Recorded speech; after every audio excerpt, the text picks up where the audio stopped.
Let's build a Sculk tree in Minecraft.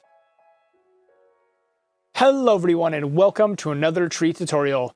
This week we will be building a tree using the new Sculk blocks added with 1.19. Originally, I was planning to build the tree as if it were a Sculk tree, but it ended up becoming a tree that was infested with Sculk. Originally, I wanted to use the Sculk catalyst to blend the trunk into the canopy, but unfortunately, I could not find any block that matched well with the bottom of the catalyst.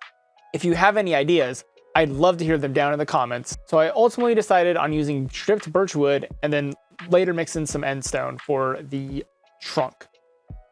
First, we're going to be building up the trunk in a straight line using the birch with a rather decent height, then thicken the bottom so it doesn't feel like the trunk is super weak and unsupported.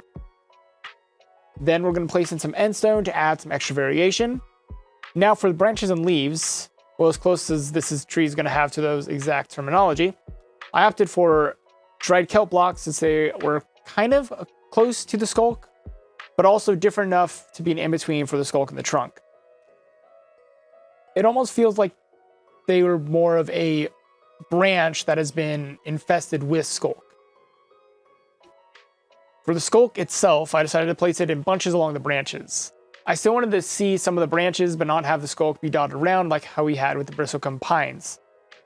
This is where the tree began to turn into the Sculk infestation. Clumps of Sculk functioning as some sort of fungus infecting this tree. Once all the Sculk is in, I added some Sculk Sensors to give some extra detail on the tops of the Sculk blobs. Now we have a pretty interesting looking tree, but I decided I wanted to see what it would look like if I made it bigger. Now I am using World Edit for this, mainly to get the curves looking somewhat natural, but the same principles with the small tree apply, building the trunk, spreading out the branches, then add the Sculk and blobs. I also decided to work the Sculk as if we're being pulled down by gravity. And this tree came out looking incredible. I hope you all have enjoyed, and if you have any ideas for trees in the future, I'd love to hear them down in the comments. I upload these every Friday, so if you would like to see more, make sure you are subscribed and ring that notification bell. And with that, I will see you all next week.